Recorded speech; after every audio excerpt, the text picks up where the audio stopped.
Now I would like to invite Samriddhi Singh to felicitate Dr. Himanshu Rai.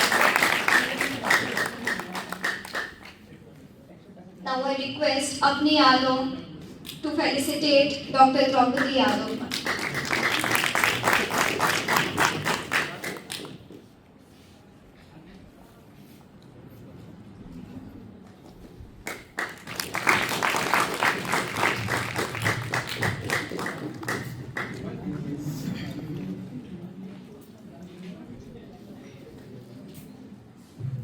Now I request Dr. Draupadi ma'am to please come on a stage and address the gathering.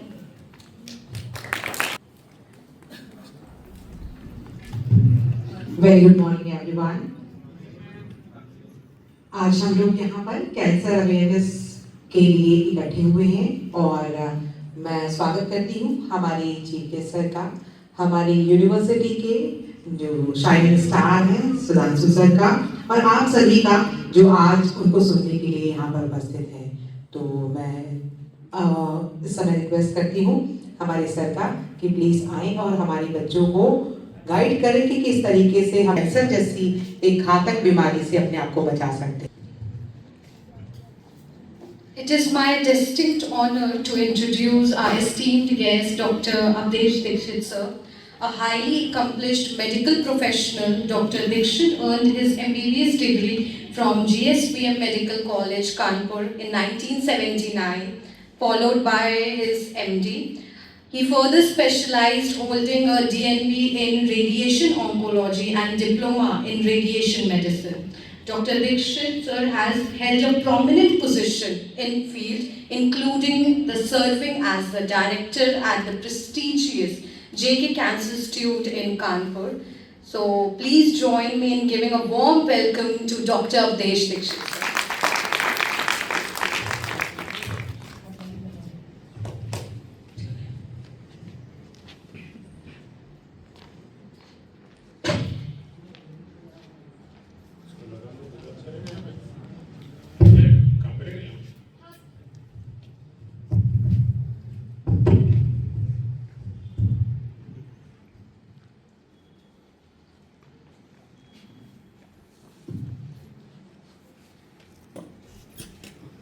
I am delighted to be here.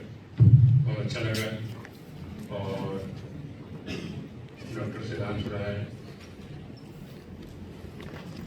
और हमारे बहन कैसे यादव, अपनी पांडे और यहाँ बैठे जो students हैं, फ्यूचर द कंट्री, हम सब आगे बढ़ना अपने आप में तो शुरुआत मैं करूँगा दो पंक्तियों से। मुस्कुराना बहुत जरूरी है। क्यों जरूरी है? मुस्कुराओ अच्छे लगोगे, मुस्कुराओ बच्चे लगोगे, मुस्कुराओ अच्छे लगोगे, मुस्कुराओ बच्चे लगोगे, मुस्कुराओ सच्चे लगोगे। कि मुस्कुराने के ये फायदे हैं और इन फायदों का इस्तेमाल अपने जीवन में भरपूर करना चाहिए और सबका कोई अच्छा लगना चाहता है, कोई अपने बचपन को जीना चाहता है बार बार। और मैं भी जब अब 2 नवंबर को मैं 75वें वर्ष में प्रवेश कर रहा हूँ तो अपना बचपना याद आता है। तो ये याद आना चाहिए और यही जीवन है, यही जीवन को आगे बढ़ाने वाली चीज़ है। तो आज का विषय है कैंसर जागरूकता। इसकी शुरुआत की गई डॉक्टर हर्षवर्धन द्वारा, जो कि पहले स्वास्थ्य मंत्री थे भारत सरकार में, बीजेपी की सरकार में, और उन्होंने इसको राष्ट्रीय स्तर पर, ये राष्ट्रीय कैंसर जागरूकता दिवस है। और आज के दिन एक महान वैज्ञानिक का जन्म हुआ था, तो उसका नाम था मैडम क्यूरी। मैडम क्यूरी ने बहुत बड़ा काम किया था, उन्होंने रेडियम की खोज की और उस रेडियम ने बहुत से कैंसर मरीजों का इलाज किया। कई सालों तक रेडियम से ही कैंसर का इलाज होता था। तो कैंसर से उनका जुड़ाव था, उनको नोबेल प्राइज मिला था। तो ये अपने आप में एक अच्छी बात है जिसको डॉक्टर हर्षवर्धन ने भारत में शुरू किया, कि उनके जन्मदिन पर ये राष्ट्रीय जागरूकता दिवस मनाया जाता है। जागरूकता क्यों जरूरी है? वस्तुतः जागरूकता का कोई विकल्प नहीं। अगर आप जागरूक रहेंगे तो कैंसर नहीं होगा। अगर आप जागरूक रहेंगे तो कैंसर की जांच समय पर करा लेंगे। अगर आप जागरूक रहेंगे तो कैंसर हो भी गया तो कैंसर को ठीक कर लेंगे। आपको पता होना चाहिए कि कैंसर क्या है, कैंसर क्यों होता है, कैंसर कैसे ठीक होता है और कैंसर के उपचार की विधियां क्या हैं, कैंसर लड़ने के क्या तरीके हैं। तो ये कानपुर क्या है? पान मसाला गुटखा राजधानी है पूरे देश की, है? तो आप सब मानते हैं। तो यहाँ पर सबसे ज्यादा मुंह का कैंसर पाया जाता है। 280 तरह के कैंसर होते हैं, उसमें से ये कैंसर 30% होता है पूरे कानपुर में। और हर साल 2000 लोग, लगभग 2000 लोग मुंह के कैंसर के कारण कानपुर में मरते हैं। तो भयावह स्थिति, 2000 लोग हमारे देश से चले गए। किस लिए? क्योंकि पान मसाला गुटखा खा रहे थे। और सबसे पहले बात उसी करें, ज्यादा अच्छा है। तो अब आती है जागरूकता की बात। जागरूकता की बात में सबसे बड़ी विशेष, जितने यहाँ पे लड़कियां बैठी हुई हैं जिनकी शादी नहीं हुई, उनसे मैं कहूँगा कि कृपया पान मसाला गुटखा खाने वाले शादी ना करें। ये और लोगों को भी कहें, क्योंकि उससे क्या होता है? एक घर तबाह होता है, एक जीवन तबाह होता है। तो ये नियम बना लें, अपना व्रत ले लें आज से। आज जो राष्ट्रीय कैंसर जागरूकता दिवस है उस पर आज ये व्रत ले लें और लोगों तक पहुंचाएंगे। मेरे बीच में एक छोटी सी लड़की आई है जिसका नाम परी शुक्ला है। ये हमारी स्टूडेंट वॉलंटियर है। ये सबको टोकती है कि पान मसाला गुटखा नहीं खाना है। तो इस उम्र में टोकेगी ना तो बच्चे की बातों को मानते हैं। और ये कहती है, स्कूल में कहती है, अपने दोस्तों से क्या रखा है, पान मसाला गुटखा खाना, शादी नहीं करना। पहले उसका मुंह देख लेना, मुंह दिखाई कर लेना, और अगर खाता है तो साफ मना हाथ जोड़ लेना। तो ये काम कर रही, बड़ा काम कर रही है।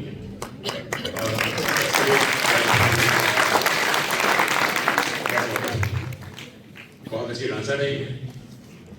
और कभी आपके यहाँ पे यूनिवर्सिटी में कुछ होगा तो वो भी करेगी। तो ये बच्चों में संस्कार अगर छोटे से सही पढ़ते हैं तो वो आगे बहुत काम आते हैं, ये मेरा कहना है। और मुंह कैंसर की जरूरत है, पान मसाला गुटखा छोड़ें। दूसरा, जो लोग पान मसाला गुटखा खाते हैं को प्रेरित करें कि कम से कम 6 महीने में, साल में एक बार डॉक्टर से अपनी मुंह दिखाई करा। 6 महीने साल भर तो हो सकता है कि उसमें प्री कैंसर हो और प्री कैंसर को कैंसर में बदलने शुरू हो। ये डॉक्टर कर सकता है। कैंसर डॉक्टर जानता है आजकल कि प्री कैंसर को कैंसर बनने से कैसे रोक सकते हैं। प्री कैंसर के लक्षण होते हैं, ऐसा आपको बताएं कि अगर आप मुंह खोले और 4 उंगलियां सीधे मुंह के अंदर नहीं जा रही, इसका मतलब आपका जबड़ा सिकुड़ रहा है, मुंह पूरा खुल नहीं रहा है। ये पान मसाला गुटखा खाने से सबसे कॉमन होने वाली चीज है। और आप लोगों को प्रेरित करें, बताएं लोगों को कि 4 उंगलियां नहीं जाती भैया, अब जरूरत है कि दिखाओ डॉक्टर को, प्री कैंसर अगर हो गया है तो उससे बचाओ, कैंसर से बचाओ। सारे बच्चे एक बार कोशिश करिए, जा रही है? 3 ठीक है, 3 में ठीक है, 4 जानी चाहिए मैक्सिमम। अगर 3 जा रही है तो 3 से 4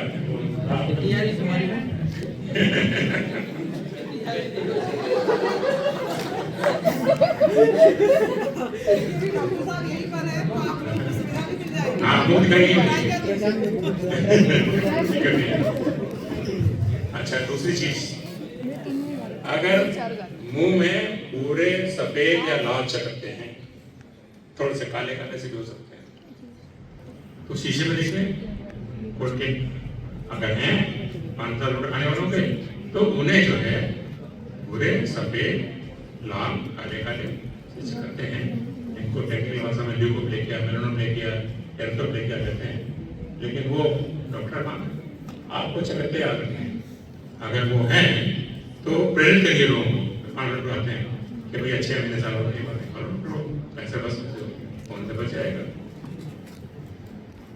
तीसरी चीज, तो एक तो उंगलियां चाटनी जा रही है, और तीसरा है कि कोई घाव अगर मुंह में बना हुआ है बराबर, ठीक नहीं हो रहा है, कुछ इलाज करने के बाद, एंटीबायोटिक खाने के बाद, और वो घाव मुंह के अंदर बना हुआ है, ठीक नहीं हो रहा है, तो उसमें देखिए कैंसर तो नहीं बन रहा है, डॉक्टर को दिखा लीजिए, जांच हो जाएगी, प्री कैंसर हो तो कैंसर नहीं होने दिया जाएगा, अगर कैंसर बन भी गया है तो शुरू की स्टेज है, कैंसर पूरा ठीक होता है शुरू की स्टेज में, कैंसर शुरू की स्टेज में बहुत से कैंसर 100% ठीक होते हैं। तो ये तो सबसे प्रमुख कैंसर जो है उसके लिए ज़्यादा होता है, ठीक है, और ये काम आप जब ले लेंगे, कुछ लोगों को अगर बचा लेंगे तो इससे बड़ा पुण्य का काम कोई नहीं, किसी की जान बचाने से बड़ा पुण्य का काम कोई नहीं, किसी को कैंसर बचाएंगे उनका काम कोई नहीं।